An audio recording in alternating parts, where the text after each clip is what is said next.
رمضان آ رہا ہے، یقین کریں گھر میں ملازم ہیں یا اور کوئی رشتہ دار ہے نا، آپ کا افطاری تیار ہو جائے نا، پہلے اچھی افطاری نکال کر اپنے ملازمین کو کھلا دیں، کم نہیں ہوگا، تمہارا کچھ نہیں جائے گا۔ ایسا ہی جو آپ کے بچوں نے کھانا ہے نا، وہ کسی 4 کو نہیں کھلائیں، 1 کو کھلا دیں، مگر ایسا کھلاؤ جیسے تم اپنے بچوں کو کھلاتے ہو، پھر دیکھو کیسی برکت آئے گی، کیسا ملٹیپلائی ہوگا۔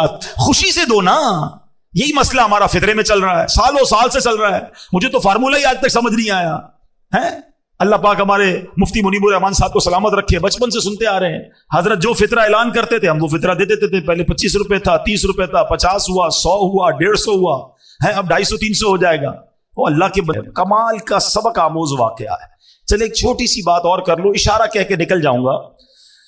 کچھ لوگ کہتے ہیں یار آپ واقعات بڑے سناتے ہیں، کوئی قرآن و حدیث کی بات کیا کرو، واقعات بڑے سناتے ہیں، تو میں تو بخاری سنا رہا ہوں۔ نبی پاک علیہ الصلوۃ والسلام نے جا بجا صحابہ کو واقعات بتائے ہیں۔ اچھا قرآن پاک جس نے پڑھا ہے، چلو ہم قرآن کی بات کرتے ہیں، قرآن میں کتنے واقعات ہیں؟ 100 سے زیادہ واقعات قرآن میں۔ سورہ بقرہ کو بقرہ کیوں کہتے ہیں؟ بقرہ کہتے ہیں گائے کو، اس میں گائے والا واقعہ ہے۔ سورہ نمل چونٹی کی سورت، چونٹی کا واقعہ ہے، ٹھیک ہے جناب۔ سورہ کہف میں 3 واقعات موجود ہیں، ٹھیک ہے نا، تو واقعات ہی واقعات ہے، 100 کے قریب واقعات۔ سورہ یوسف پورا حضرت یوسف علیہ السلام کی سیرت کا واقعہ موجود ہے، تو نہ جانے کیوں ان کو پرابلم ہے۔ ایکچولی پہلے سمجھے بات، قرآن میں واقعات کیوں ہیں، حدیث میں واقعات کیوں ہیں، اب سائنس جا کر سمجھی ہے۔ اب آپ دیکھیں بچوں کو کوئی بھی بات سکھانی ہوتی، کوئی سٹوری سناتے ہیں اسکول میں، کیوں سناتے ہیں؟ اسٹوری سے بات سمجھ آ جاتی ہے، فٹ ہو جاتی ہے ادھر۔ یہ انسان کی سائیکی ہے، انسان کی نفسیات ہے، قرآن کا اسلوب ہے، قرآن کا انداز ہے کہ سمجھانا ہے تو پچھلی قوموں کے واقعات قرآن نے بیان کیے، پھر سمجھایا انہوں نے ایسا کیا تم نہ کرنا، ورنہ وہ برباد ہوئے تم بھی برباد ہو جاؤ گے۔ بالکل اسی طرح احادیث میں واقعات بھرے ہوئے ہیں، تو جن کو واقعات سے پرابلم ہے لگتا ہے انہوں نے خود قرآن و حدیث نہیں پڑھی ہے۔ اب میں بخاری شریف کا واقعہ سنانے جا رہا ہوں، اب غور سے سنیے گا۔ نبی پاک علیہ الصلوۃ والسلام نے فرمایا کہ بنی اسرائیل کے 3 آدمیوں کا یہ واقعہ بیان کیا کہ بنی اسرائیل میں 3 شخص تھے، ان میں سے ایک برس یعنی کوڑ کے مرض میں گرفتار تھا، ایک گنجا تھا اس کے بال ہی نہیں آتے تھے، ایک بندہ تھا جو اندھا تھا اس کی آنکھیں نہیں تھیں۔ اب اللہ کریم کی طرف سے ان کا امتحان سلیکٹ ہوا کہ ان کا امتحان کرنا ہے۔ تو اب کیا ہوا، ایک انسانی صورت میں فرشتہ آیا اور اس نے آ کر پہلے برس کے مریض سے پوچھا، جس کے جسم پر کوڑ کا مرض تھا، کہ تجھے سب سے زیادہ کیا چیز پسند ہے؟ تو یہ انسان کی فطرت ہے کہ وہ وہی پسند کرتا ہے جو اس کے پاس نہیں ہوتی ہے، یہ ایک انسان کی پرابلم ہے۔ تو اس کے جسم پر سفید داغ تھے، دھبے تھے، کوڑ کا مرض تھا، کہ مجھے اچھا رنگ اور صاف جلد بڑی پسند ہے۔ فرشتے نے اس کے جسم پر ہاتھ پھیرا، ہاتھ پھیرنا تھا کہ اس کا جسم بالکل صاف ستھرا ہو گیا، جلد بھی صاف ستھری ہو گئی، کوڑ کا مرض ختم ہو گیا۔ اب اس سے پوچھا تجھے کون سا مال زیادہ پسند ہے؟ تو وہ کہتا ہے مجھے اونٹ بڑے پسند ہیں۔ تو فرشتے نے اس کو ایک حاملہ اونٹنی دی، بچہ دینے والی اونٹنی دی اور برکت کی دعا دی، اور فرشتہ چلا گیا۔ اب فرشتہ گنجے کے پاس آیا کہ تجھے کیا پسند ہے؟ کہتا ہے میری تو تمنا یہ بس بال آ جائے، سر پہ بال ہی نہیں ہے، بڑی کوشش کی ہے مگر بال نہیں ہے۔ تو فرشتے نے اس کے سر پر ہاتھ پھیرا، بہترین بال آ گئے، بڑا خوبصورت بال آ گئے۔ کہا اچھا بتا مال کون سا پسند ہے؟ تو وہ کہتا ہے کہ بس مجھے گائے بڑی پسند ہے۔ اس زمانے میں جانور مال ہوتا تھا، اب بھی جو گاؤں گوٹ کے لوگ ہیں نا، شاید شہر والوں کو سمجھ نہ آ رہا ہو کہ پیسے مانگنے تھے، گاڑیاں مانگنی تھی، کیا کسی نے اونٹ مانگا، کسی نے گائے مانگی، گاؤں گوٹ کے لوگوں کے لیے اب بھی یہ ان کا مال ہوتا ہے، ہم شہر والے ہمیں شاید اس کا اندازہ نہیں۔ بہرحال اس نے کہا کہ مجھے گائے بڑی پسند ہے۔ فرشتے نے حاملہ گائے جو بچہ دینے والی گائے تھی اس کو دی، برکت کی دعا دی اور آگے چلا گیا۔ اب تیسرے کے پاس پہنچا فرشتہ، وہ کون تھا؟ اندھا۔ تو فرشتے نے پوچھا کہ تجھے کیا پسند ہے؟ کہتا ہے اندھے کو کیا چاہیے؟ آنکھیں چاہیے، میں تو دیکھ ہی نہیں سکتا دنیا میں کیا ہو رہا ہے، کاش مجھے آنکھیں مل جائیں۔ فرشتے نے اس کی آنکھ پر ہاتھ پھیرا، دعا دی، اس کی آنکھیں روشن ہو گئی۔ پوچھا کون سا مال پسند ہے؟ وہ کہتا مجھے بکریاں بڑی پسند ہیں۔ فرشتے نے اسے حاملہ بکری دی، بچہ دینے والی بکری دی اور دعا کی، برکت کی اور چلا گیا۔ اب اللہ کا کرنا دیکھیں کہ جو برس والا تھا اس کو اونٹنی دی تھی، گنجے کو بال بھی دی اور گائے بھی دے دی، اندھے کو آنکھیں بھی مل گئیں اور بکریاں بھی مل گئیں۔ اب اللہ پاک نے اتنی برکت دی کہ تینوں کے پاس ریوڑ کے ریوڑ ہو گئے، یعنی دوسرے لفظوں میں وہ لاکھوں پتی ہو گئے، کروڑ پتی ہو گئے۔ اب کچھ عرصے کے بعد وہی فرشتہ دوبارہ گیا ان کے پاس، اور اب اور شکل میں گیا، ایک غریب آدمی کی شکل بنا کر، اور وہ جو برس والا تھا، کوڑی تھا، جس کو برس بھی ٹھیک ہو گیا، بہت ساری اونٹنیاں بھی ہو گئی، تو کہا میں غریب آدمی ہوں۔ فرشتہ اس کے پاس جا کے کہتا ہے اور میرے پاس کچھ کھانے پینے کو نہیں، زیادہ راہ بھی نہیں ہے، اللہ تعالیٰ نے تجھے کتنی خوبصورت جلد دی ہے، کتنا خوبصورت جسم دیا ہے، اتنے سارے اونٹ بھی دیے ہیں، ایک اونٹ مجھے دے دو تاکہ میں بھی منزل تک پہنچ جاؤں۔ یہ سن کر وہ ناشکرا انسان بولتا ہے کہ میرے خرچے بہت زیادہ ہیں، میں تجھے کچھ نہیں دے سکتا۔ اب فرشتہ کہتا ہے میں تجھے جانتا ہوں، تو وہی تو نہیں جس کو کوڑ کی بیماری تھی، لوگ تجھ سے نفرت کرتے تھے، تو غریب اور محتاج تھا، پھر اللہ پاک نے تجھے مال دیا۔ ایک اجنبی سے ایسی باتیں سننے کے بعد اس کو ڈر جانا چاہیے تھا، مگر وہ اکڑ کے کیا کہتا ہے، ایسا بالکل نہیں ہے، یہ مال تو مجھے وراثت میں ملا ہے۔ اللہ اکبر۔ اب فرشتے نے جب اس کی ناشکری والے الفاظ سنے نا، تو کہا اگر تو اپنی بات میں جھوٹا ہے اور اگر ایسا ہی ہے تو اللہ تجھے ویسا ہی کر دے جیسا پہلے تو تھا۔ اب فرشتہ گنجے کے پاس آیا، اس کے پاس بھی مال، اس کے پاس بہت ساری گائیں، سر پر بال بھی ہیں۔ اس نے کہا کہ مجھے اللہ کی راہ میں کچھ دے دو، ایک گائے مجھے دے دو، میں غریب آدمی ہوں۔ کہا نہیں میں تمہیں کچھ نہیں دے سکتا۔ کہا تو وہی تو نہیں جس کے سر پر بال بھی نہیں تھے اور کچھ مال بھی نہیں تھا، اللہ نے تجھے دیا۔ کہتا نہیں مجھے وراثت میں ملا ہے، یہ میں نے سب کمایا ہے۔ فرشتے نے کہا اگر تو جھوٹا ہے تو تو بھی ویسا ہی ہو جائے جیسا پہلے تھا۔ اب تیسرے کے پاس آیا، اندھے کے پاس، آنکھیں مل چکی تھی، غریب مسافر بن کر کہتا ہے کہ اللہ نے تجھے آنکھ کی نعمت بھی دی ہے، میں اسی رحمان کا تجھے واسطہ دیتا ہوں، مجھے ایک بکری دے دو تاکہ میں اپنی منزل پر پہنچ جاؤں۔ اچھا وہ جو اندھا تھا نا، جو آنکھ والا ہو گیا، اس کو اپنا دور یاد آ گیا کہ ایک زمانے میں میں بھی بڑا غریب تھا، میرے پاس بھی کچھ نہیں تھا، آج ایک غریب میرے دروازے پر آیا ہے، وہ بولا بھائی میں تو پہلے اندھا تھا، اللہ نے مجھے آنکھیں دی، یہ کرم رب نے کیا، ارے میرے پاس کچھ بھی نہیں تھا، یہ اللہ نے مجھے سارا مال دیا ہے، یہ میری بکریاں ہیں، جتنی چاہیے اس میں سے تم اٹھا کر لے جاؤ۔ اللہ اکبر۔ وہ فرشتہ کہتا ہے تمہارا مال تمہیں مبارک ہو، یہ سارا مال اپنے پاس رکھ، تینوں کا امتحان لیا گیا تھا، تیرے لیے اللہ پاک کی رضا ہے اور تیرے دونوں دوستوں یعنی کوڑی اور گنجے کے لیے اللہ پاک کی ناراضی ہے۔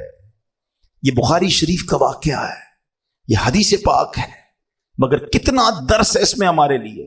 ہم روتے ہیں اللہ کی بارگاہ میں، ہم گر گڑاتے ہیں، بلکہ سچی بات یہ کہ 10 سال پرانا والا وقت یاد کرو نا، کہ پہلے جیسے ہم ہیں تقریباً لوگوں کو اللہ نے پہلے سے اچھا کر دیا ہے، آسانیاں دے دی ہیں، بہتریاں آ گئی ہیں، مگر زبان ہے کہ شکر ادا نہیں کرتی ہے، زبان ہے کہ ناشکری ختم نہیں ہو رہی۔